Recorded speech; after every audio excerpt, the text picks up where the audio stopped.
lasted from 1776 to 1783 and gave the 13 colonies their independence from Great Britain. The other answer is obvious. Some people say the Civil War, others call it the war between North and South. It lasted from 1861 to 1865. That's where Abraham Lincoln comes in. Our next exercise is a reported speech exercise. You'll see Sue's answers in an interview, and you have to report them. Here's the first answer. I'm from Richmond, Virginia.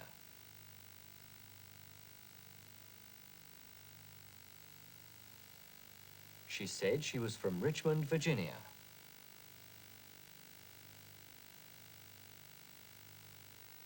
Here's Sue's next answer. I have a pen pal in Germany.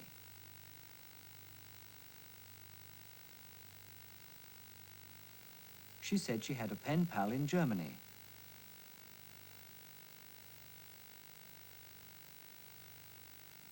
Another answer. I've never been to Europe.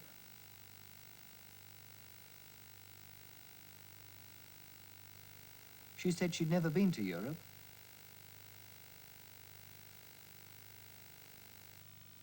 Fine. Now, there's something I have to admit in connection with reported speech. The time shift is not always used. You should keep to the rule, but don't be surprised if a native speaker doesn't. A language is a living thing. It develops and changes all the time. Now, in our next exercise, you can show that you can make sentences. I'll give you the two parts, and you form one sentence from them. Sue took the photos. She didn't mind.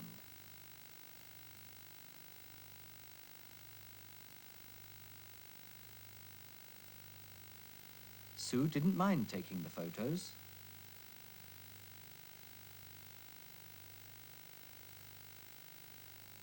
She sent her the photos.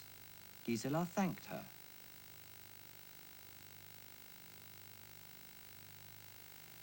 Gisela thanked her for sending her the photos.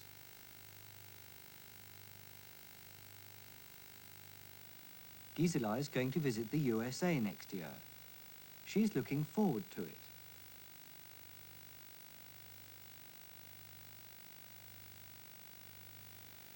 Gisela is looking forward to visiting the USA next year.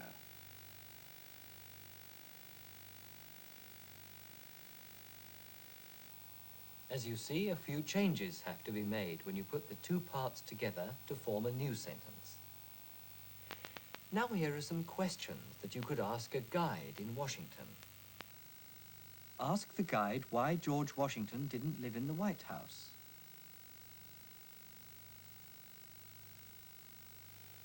Why didn't George Washington live in the White House?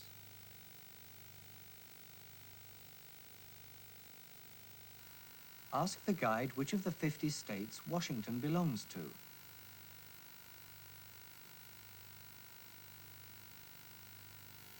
Which of the 50 states does Washington belong to?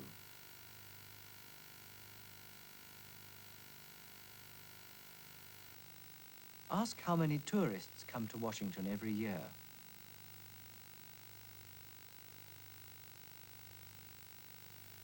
How many tourists come to Washington every year?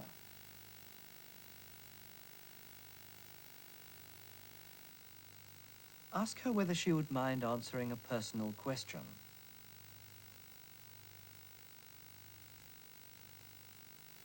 Would you mind answering a personal question?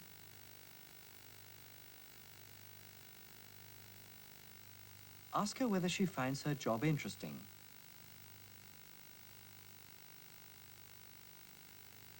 Do you find your job interesting?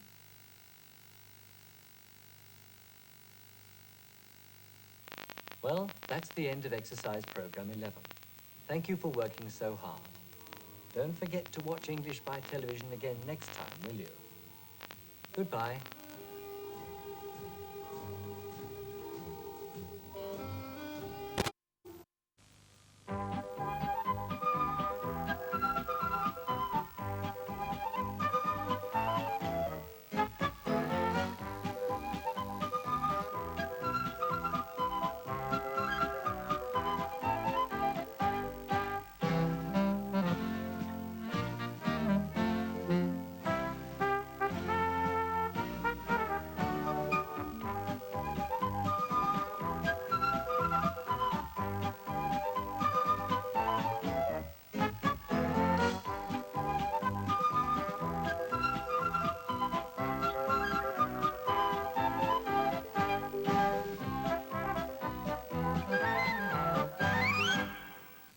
Hello everybody.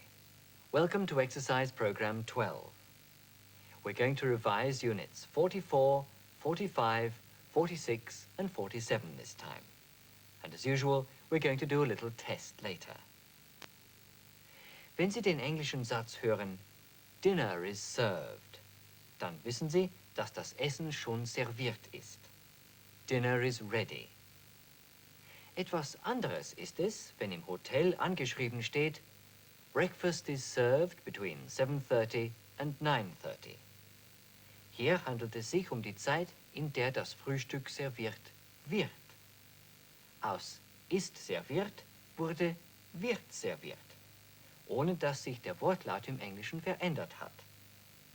Es heißt in beiden Sätzen is served. To be heißt nämlich nicht nur sein, sondern auch werden beim Passiv. Wie immer kommt es auf den Kontext, auf den Zusammenhang an. Lunch is served at 1 o'clock.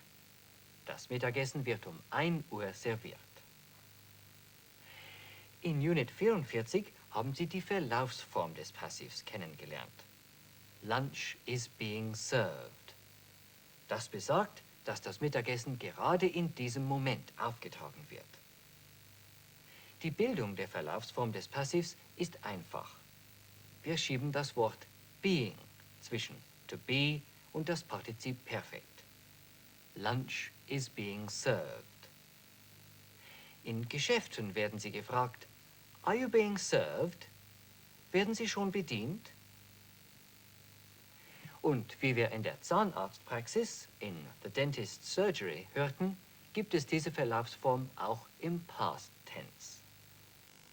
I left my other dentist because he had a very pretty assistant and he kept talking to her while I was being treated. While I was being treated. Während oder als ich gerade behandelt wurde. Wir bleiben noch einen Augenblick beim Passiv. Jetzt aber eine Aussage in der Normalform, nicht in der Verlaufsform. Sie berichten, I was asked to come at 9 o'clock. Ich wurde gebeten, um 9 Uhr zu kommen. In vielen Fällen aber können Sie den englischen Passivsatz nicht so direkt im Deutschen wiedergeben. Let's listen to what the patient said in the dentist's waiting room. Charming man, isn't he? I've been told he's awful. I've been told. Das können wir nicht wörtlich übersetzen. Man hat mir erzählt oder ich habe gehört das. Man spricht hier von einem persönlichen Passiv im Englischen. He's been helped. Man hat ihm geholfen, er hat Hilfe erhalten. Die Form ergibt sich ganz logisch aus dem System der englischen Sprache. They helped him, sie halfen ihm. Him ist ein direktes Objekt, kein Dativobjekt wie im Deutschen. Deshalb ist die Umwandlung ins Passiv kein Problem. He was helped. What about this sentence?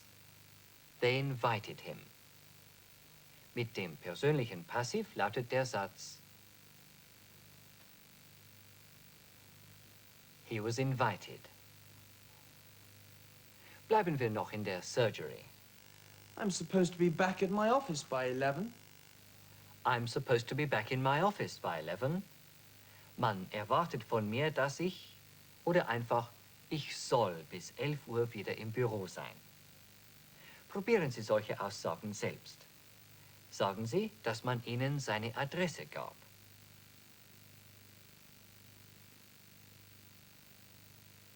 I was given his address. Let's listen to what David said in the waiting room. I was given his address by my father-in-law.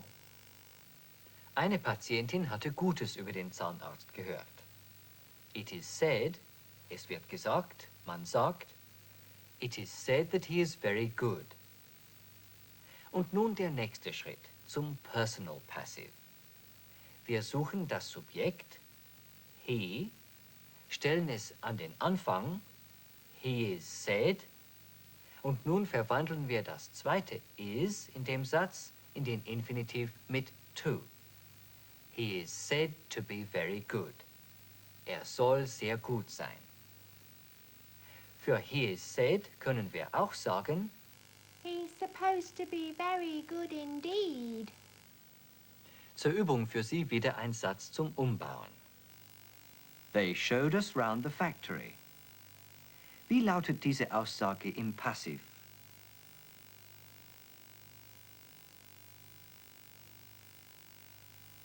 We were shown round the factory. Und dasselbe in der Verlaufsform?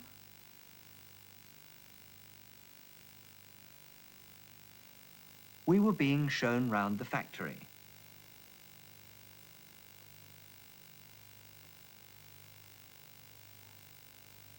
Nach dem Passiv wollen wir eine zweite Besonderheit herausgreifen.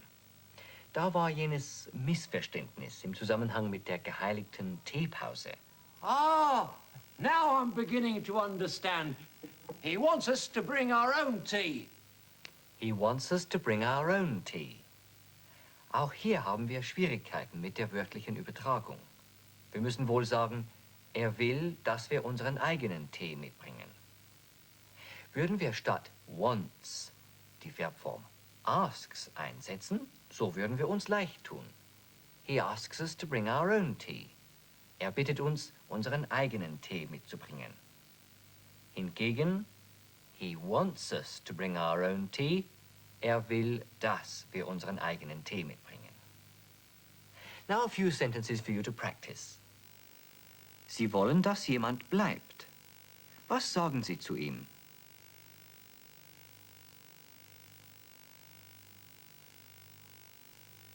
I want you to stay.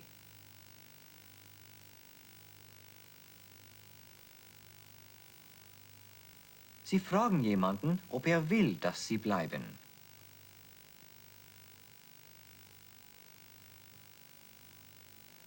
Do you want me to stay?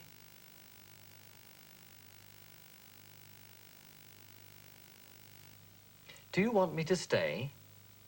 Nach dem Verb want, wollen, darf kein that-Satz stehen. Das gilt auch für would like. Wir möchten, dass sie bleibt. Formulieren Sie diesen Wunsch auf Englisch.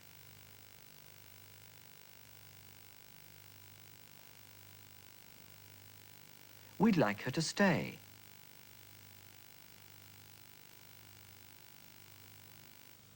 Noch so ein Fall.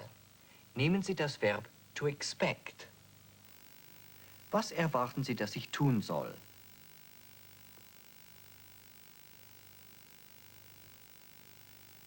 What do you expect me to do?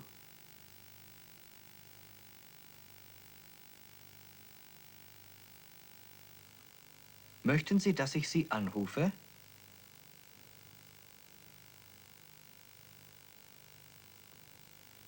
Would you like me to ring you? Natürlich könnten Sie auch sagen, shall I ring you? Mit dem To-Infinitiv können Sie sich im Englischen oft knapper ausdrücken als im Deutschen. I know what I should do. Das verkürzen wir zu I know what to do. And here's another example. I don't know where I could go. Das verkürzen wir zu I don't know where to go.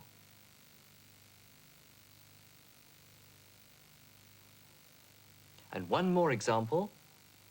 I've no idea how I could get a stamp. Das verkürzen wir zu I've no idea how to get a stamp.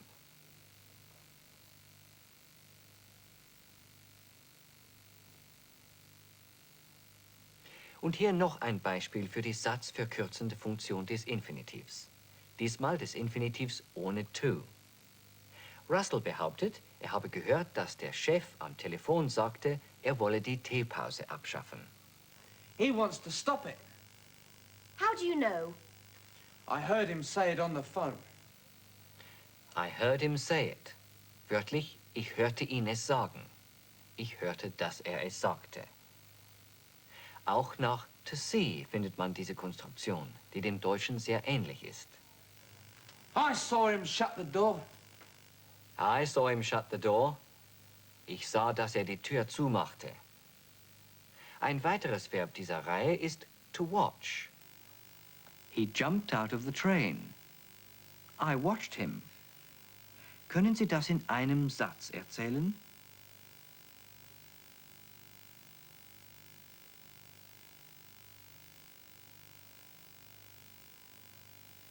I watched him jump out of the train.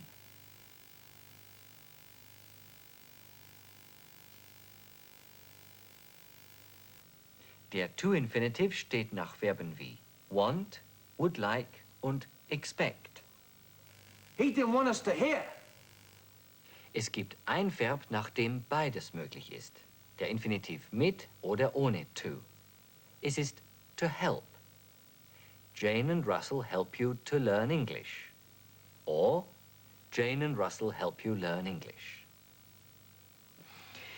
Wir haben auch to make in der Bedeutung veranlassen, bewirken kennengelernt. Jane führt die zum Streik Entschlossenen an. Sie ruft aus, sie werden den Chef dazu bringen, dass er seine Absicht ändert. Remember to do what I said. We all march in there and tell him what we think. We'll make him change his mind. Everybody ready? Yes, we're ready. To make bedeutet hier to get someone to do something. Es gibt ein englisches Sprichwort. You can take a horse to water, but you can't make him drink. Gelegentlich sagen wir zu jemandem, you make me laugh. Sie bringen mich zum Lachen oder dass ich nicht lache. Versuchen wir jetzt eine kurze Übersicht über den Begriff lassen. Wir können etwas zulassen, erlauben, gestatten. Dann passt to let. Could you let me use your dictionary, Humphrey? Would you allow me to use it? To leave bedeutet zurücklassen, liegen lassen, dort lassen.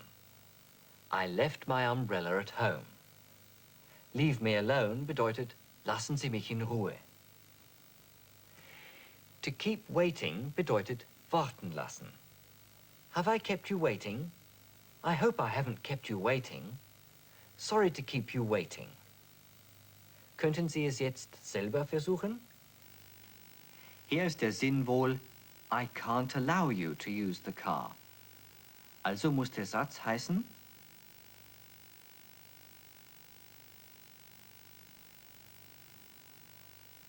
I can't let you use the car.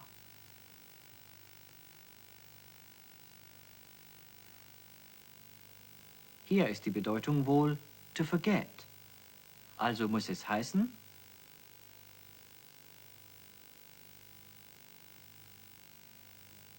where did you leave your briefcase?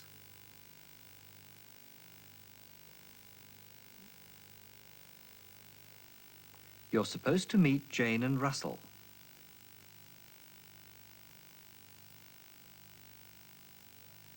Es kann nur heißen, don't keep them waiting.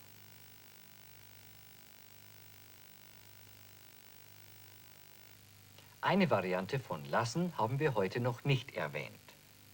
I must have the car repaired.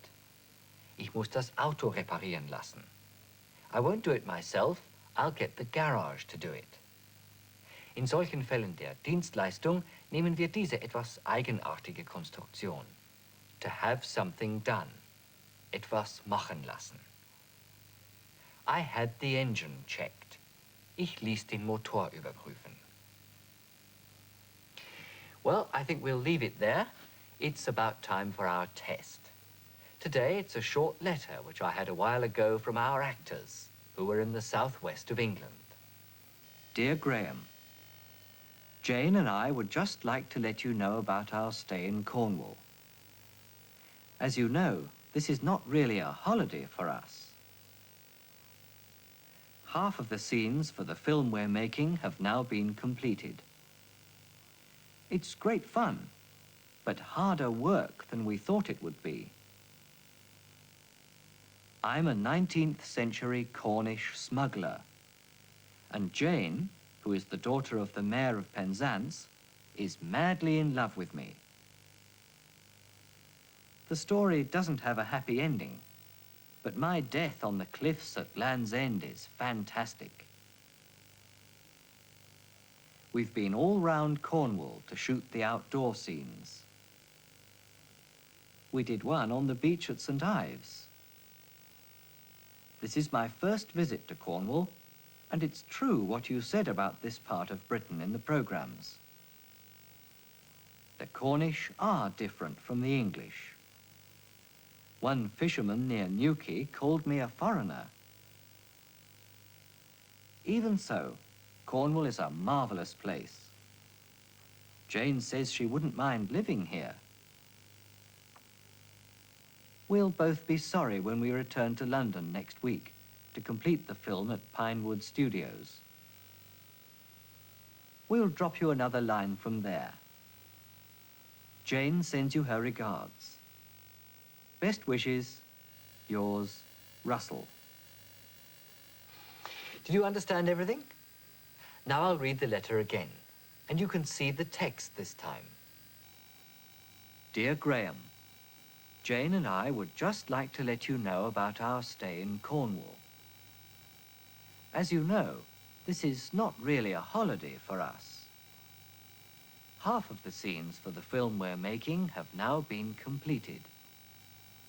It's great fun, but harder work than we thought it would be.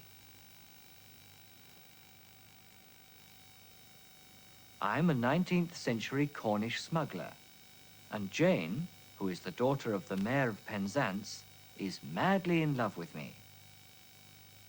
The story doesn't have a happy ending, but my death on the cliffs at Land's End is fantastic.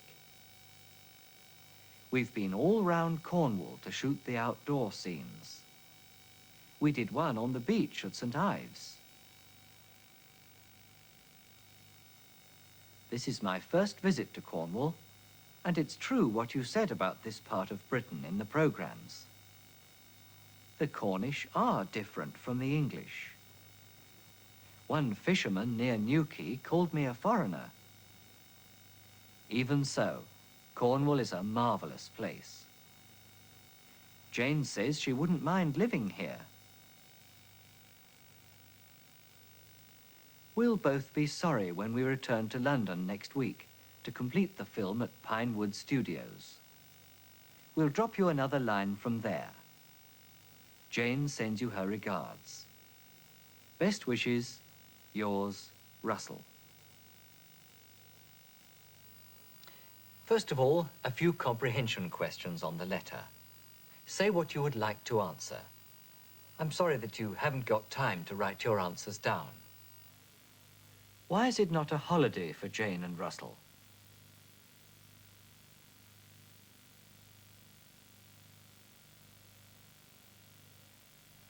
They have to work in Cornwall. They're making a film.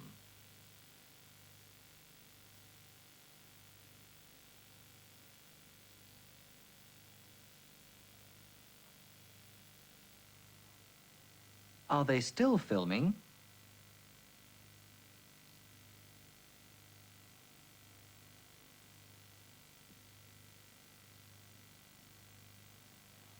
Yes, they are. The outdoor scenes aren't finished yet.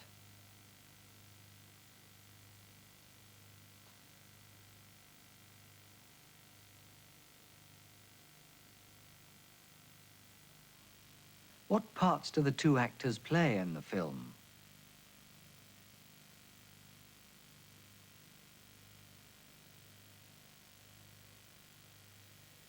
Russell plays a Cornish smuggler, and Jane is the daughter of the Mayor of Penzance.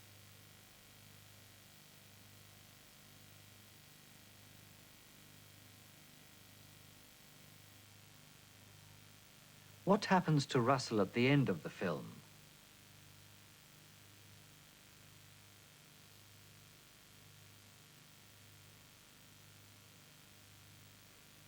He is killed on the cliffs at Land's End.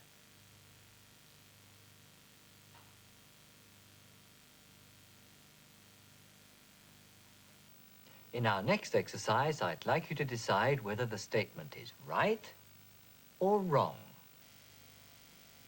Russell has been to Cornwall before. Is that right or wrong?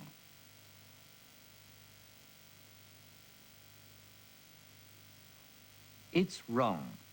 He says it's his first visit to Cornwall. At the end of the film, Russell marries Jane.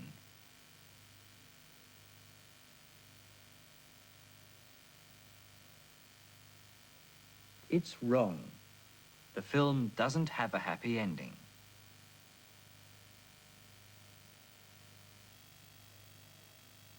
Jane is happy in Cornwall.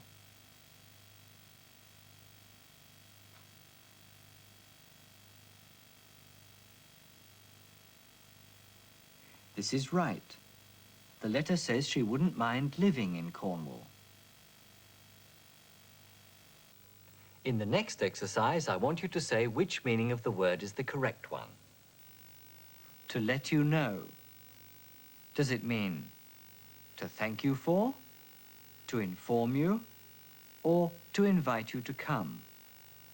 Which is right?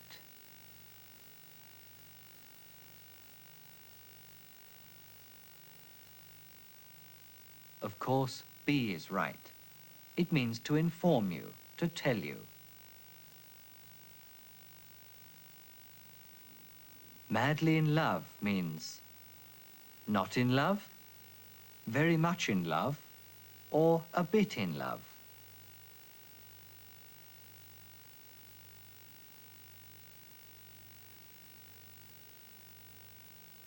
Again, B is right. Madly in love means very much in love.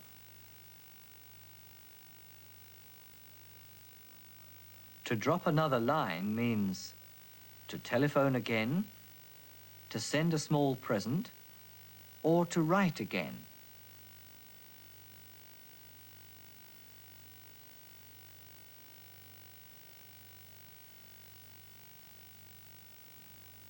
Here, C is correct.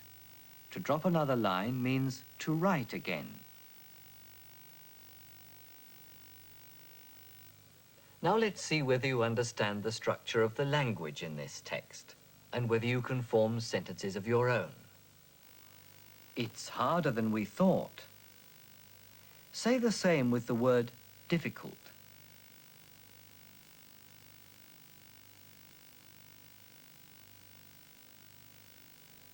It's more difficult than we thought.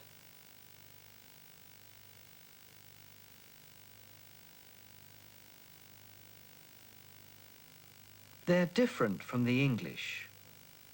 What else can you say instead of different from?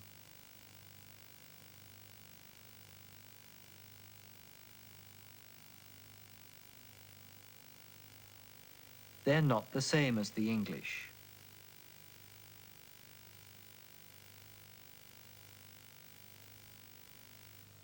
Thank you. Now say the same in the passive. Somebody killed the smuggler.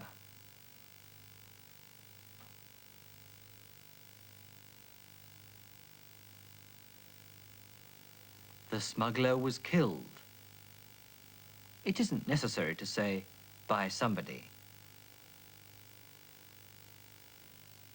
They will complete the film in London.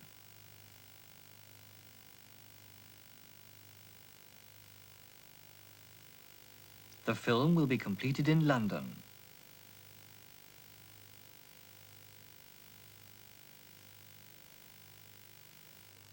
They're filming a story.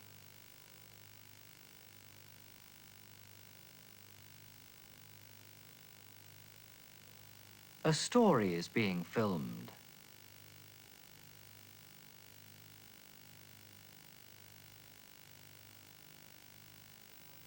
Has anybody seen Jane?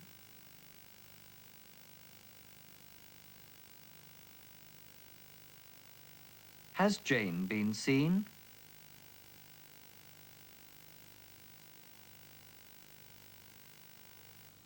Now let's listen to a few instructions by the director of the film. He says to Russell, "Stand there." What's this sentence in reported speech?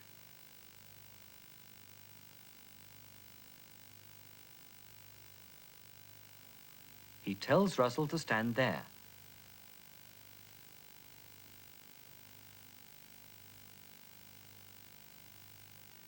He tells Jane, don't smile. What's that in reported speech?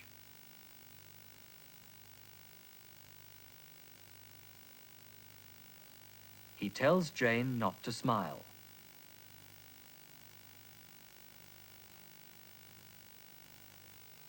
Yesterday he told Russell, you haven't learnt your lines. Careful now, he told is in the past tense.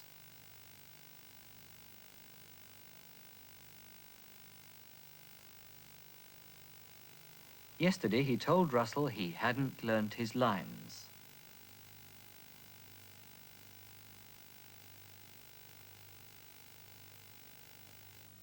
That was difficult, wasn't it? Oh, I almost forgot. A few days ago, Russell wrote again.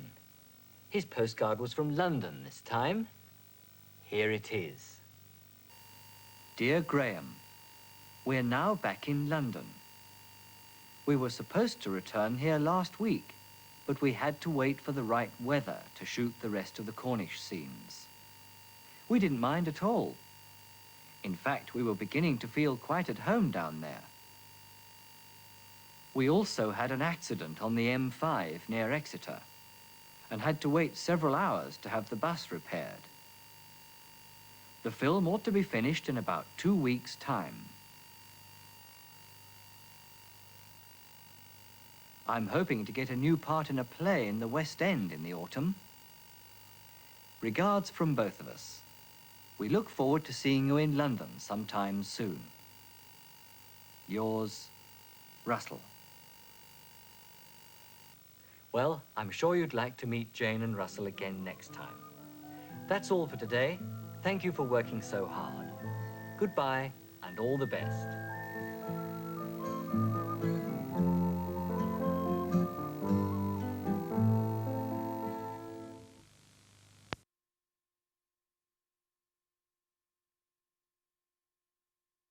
Um 21:45 Uhr Känguru